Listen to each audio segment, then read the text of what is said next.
Bonjour à tous.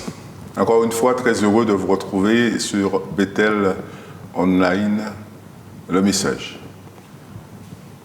C'est vrai que nous sommes dans un contexte, et toujours dans ce contexte difficile, où nous voyons et où nous entendons énormément de difficultés que les gens éprouvent partout, y compris chez nous. Mais nous avons une pensée pour toutes ces personnes qui sont dans la souffrance ou qui sont dans l'attente d'un résultat ou d'une nouvelle, et on sait que c'est l'angoisse, ça peut être l'angoisse, mais nous vous encourageons vraiment et nous pensons à vous.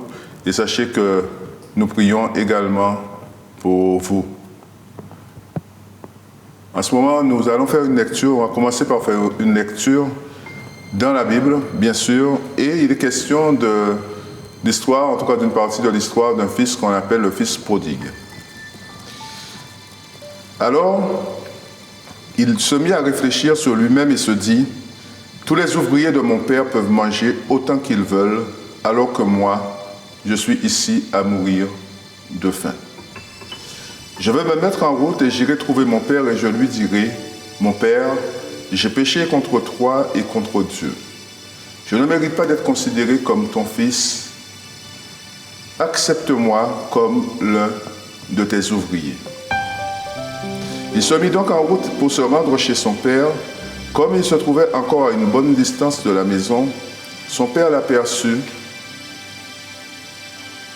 et fut pris d'une profonde pitié pour lui. Il courut à la rencontre de son fils, se jeta à son cou et l'embrassa longuement. Le fils lui dit « Mon père, j'ai péché contre Dieu et contre toi. Je ne mérite plus d'être appelé ton fils. » Mais le père dit à ses serviteurs « Allez vite chercher un habit, le meilleur que vous trouverez, et mettez-le lui. Passez-lui une bague au doigt et chaussez-le de sandales. Amenez le veau que vous avez engraissé et tuez-le. Nous allons faire un grand festin et nous réjouir, car voici, mon fils était mort et il est revenu à la vie. Il était perdu et je l'ai retrouvé. » Et ils commencèrent à festoyer dans la joie. Dieu Tout-Puissant, nous te remercions et te bénissons pour ta parole, pour ce moment de méditation. Nous demandons simplement de nous accorder ta grâce. Tous ensemble, Seigneur, pour que, ensemble, nous soyons bénis. Ensemble, nous puissions avancer et comprendre ce que tu veux nous dire. Père, nous te remercions dans le nom de Jésus. Amen.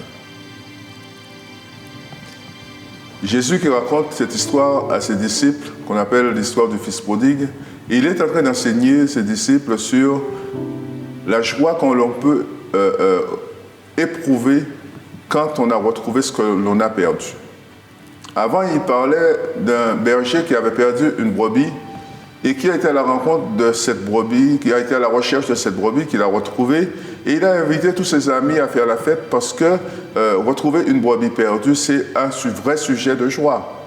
Il parlait aussi d'une pièce qu'une femme qui en possédait 10 en a perdu une, et elle cherchait cette pièce. Quand elle l'a retrouvée, elle était d'une telle joie qu'elle a invité ses amis également à faire la joie avec elle, à faire la fête avec elle, parce qu'elle voulait partager la joie d'avoir retrouvé ce qu'elle avait perdu. Et là, il n'est pas question d'une brebis, il n'est pas question d'une pièce, il est question d'un fils, d'un jeune homme qui décide à un moment donné de sa vie de dire que je veux vivre de moi-même, je n'ai assez de rester à la maison, je n'arrive pas à m'épanouir, je ne m'en sors pas, mon père ne peut pas m'aider, mon père est limité dans ce qu'il fait, tout ce qu'il me dit, je comprends, mais je ne peux pas accepter tout ce qu'il me dit, je ne peux pas accepter la discipline de la maison, je dois voler de mes propres ailes, je dois m'en aller, et surtout que l'histoire nous parle de ses amis qui étaient là, parce qu'il voulait partir avec ses amis, il voulait faire la fête, il voulait vivre de ses propres ailes, mais avec les moyens de son père, bien sûr, il voulait vivre sa vie.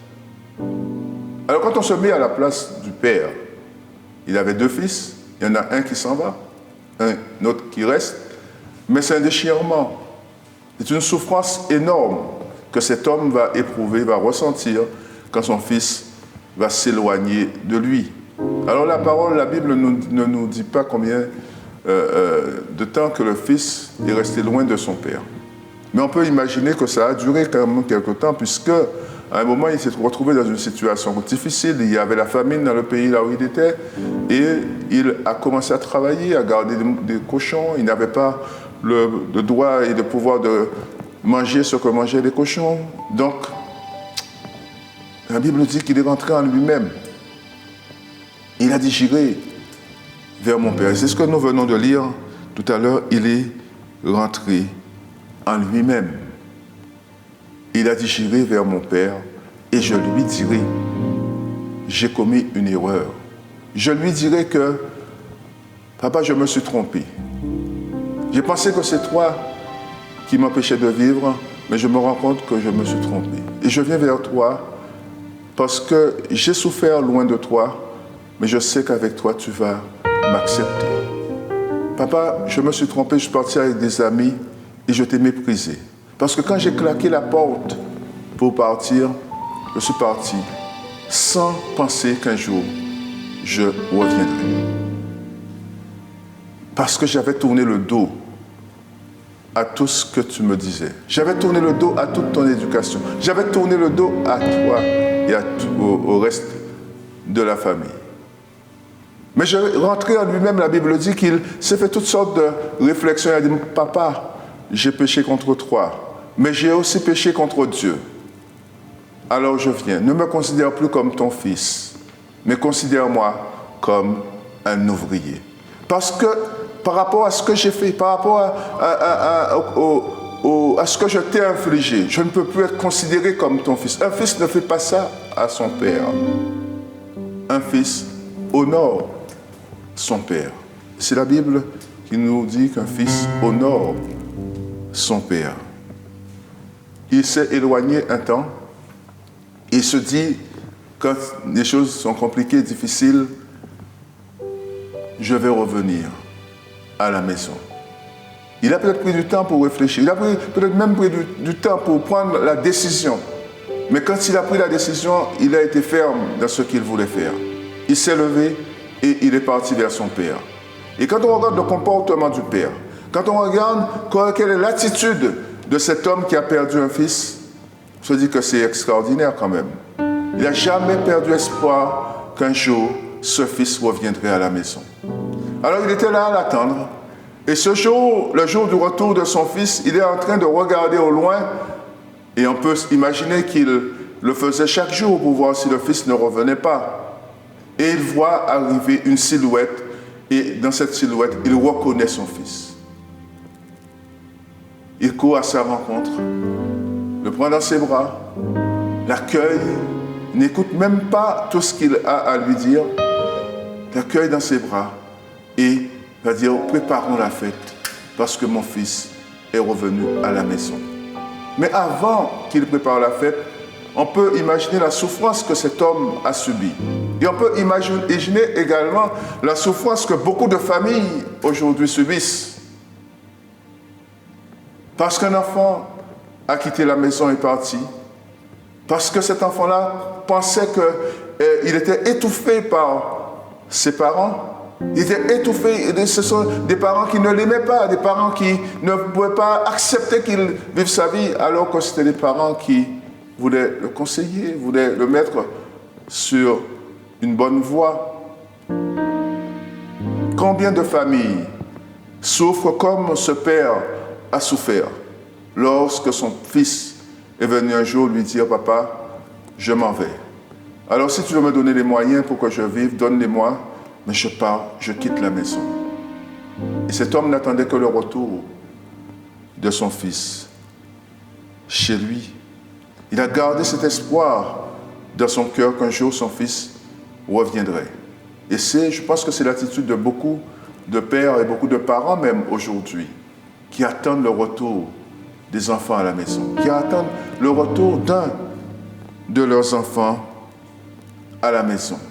Alors on peut se mettre à la place de ce fils et essayer d'imaginer ce qui animait sa pensée, qui l'animait au plus profond de lui-même avant qu'il revienne à la maison. Est-ce que j'aurai la force de le faire? Est-ce que j'aurai la force de dire à mon père que je reviens vers toi?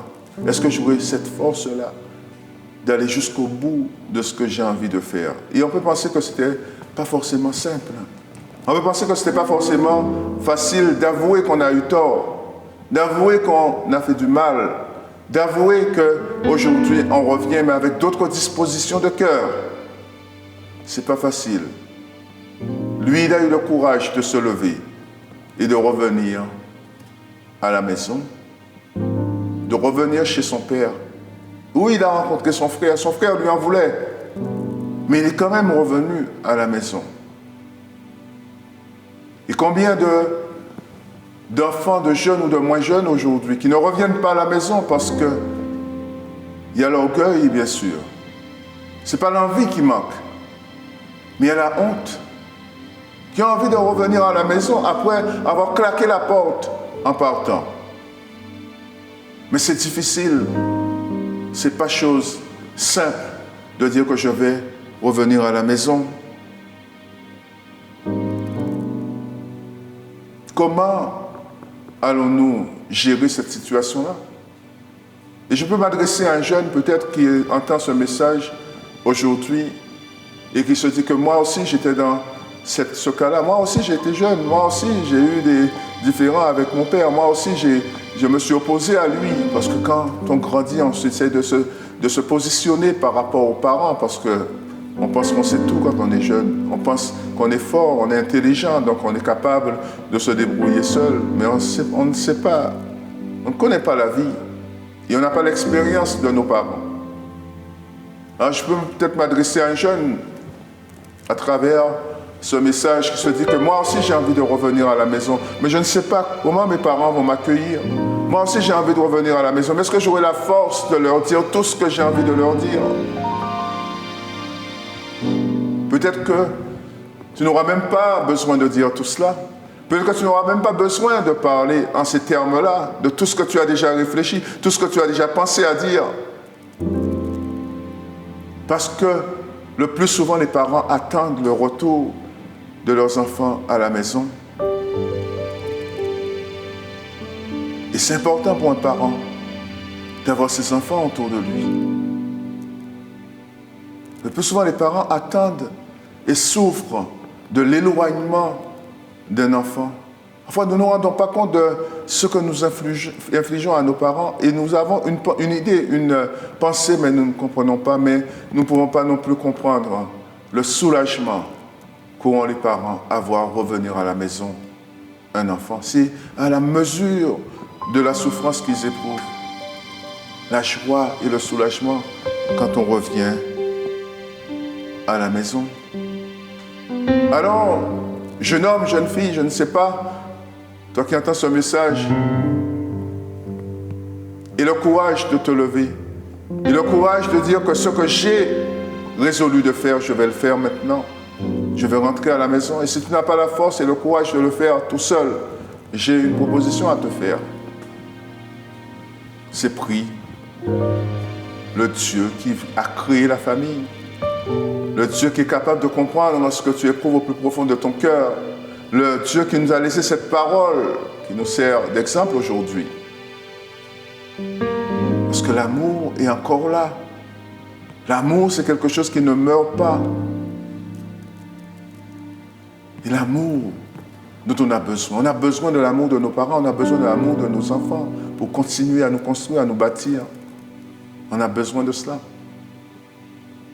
Alors, si tu hésites encore à revenir, à reprendre contact avec tes parents, fais-le, ils t'attendent. Prie Dieu, il te donnera la force de le faire.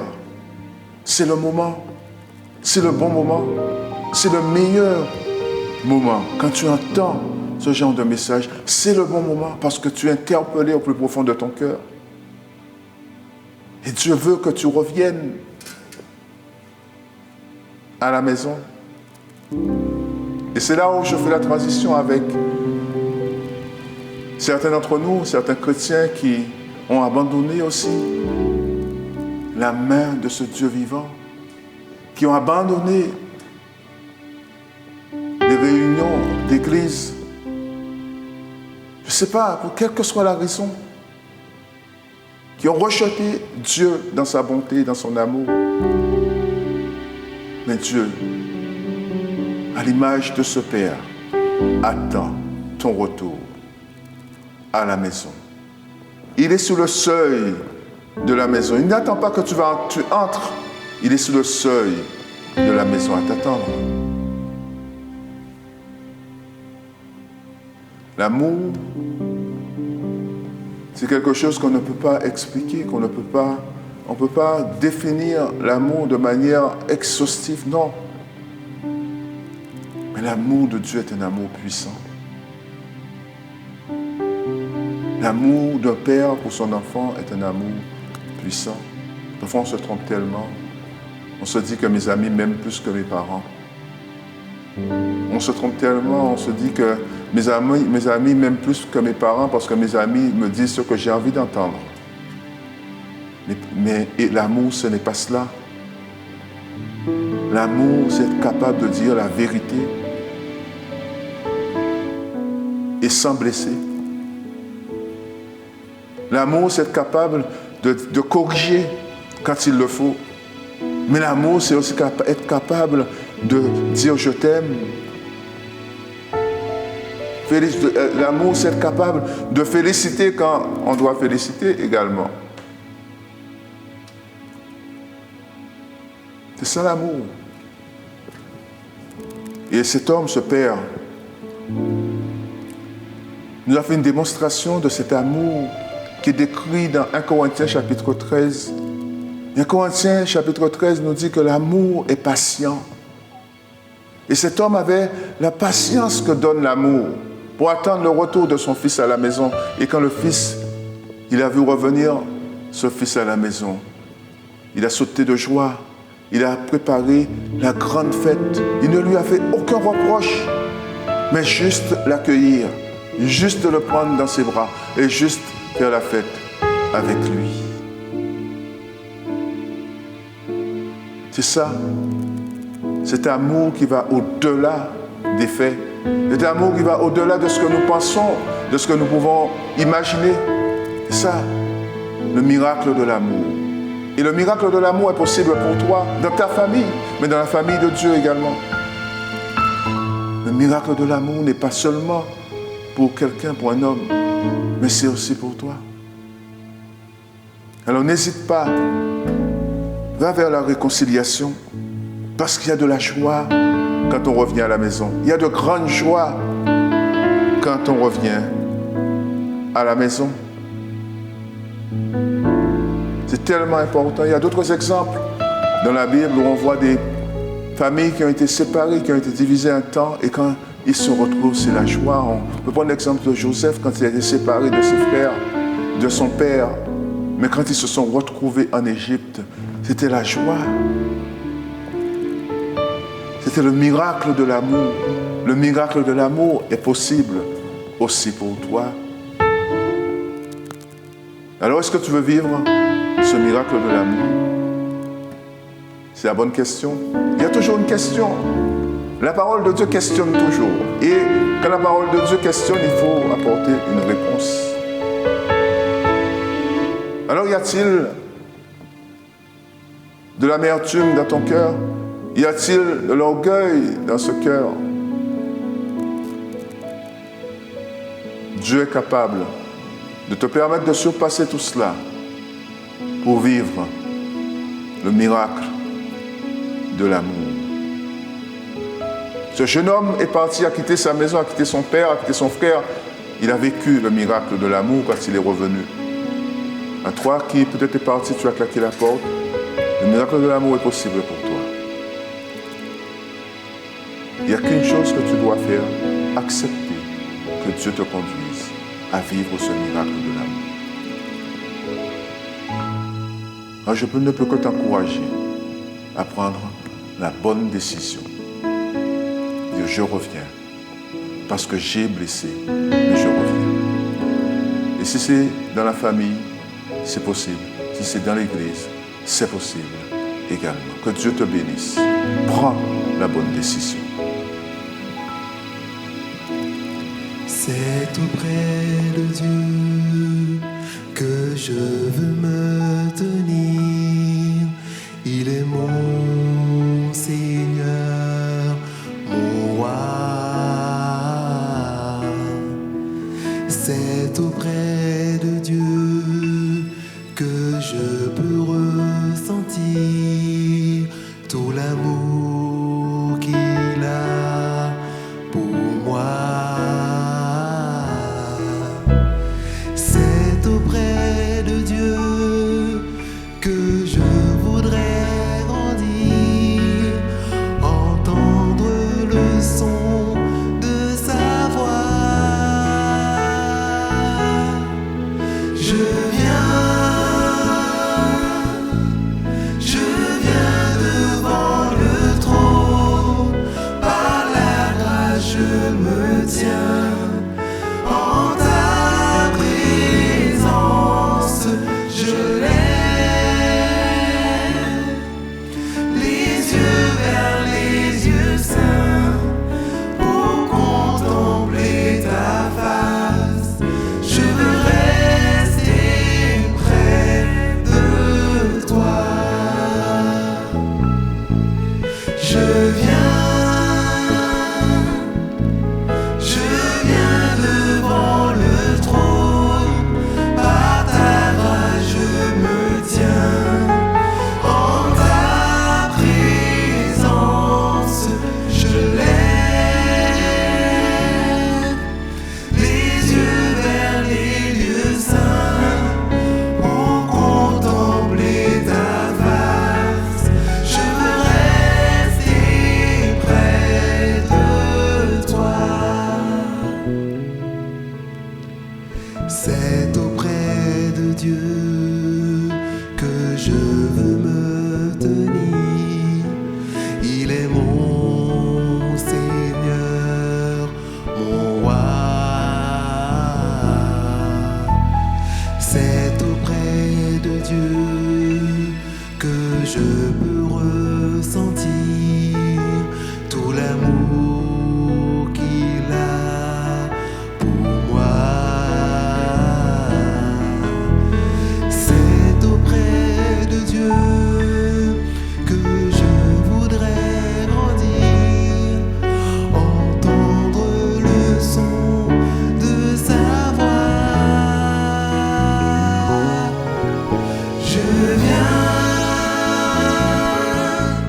Je viens devant le trône, par ta grâce je me tiens. En ta présence, je lève les yeux vers les lieux saints pour contempler ta face. Je veux rester près de toi.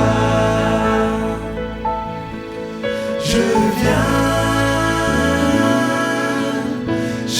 viens devant le trône, par ta grâce je me tiens.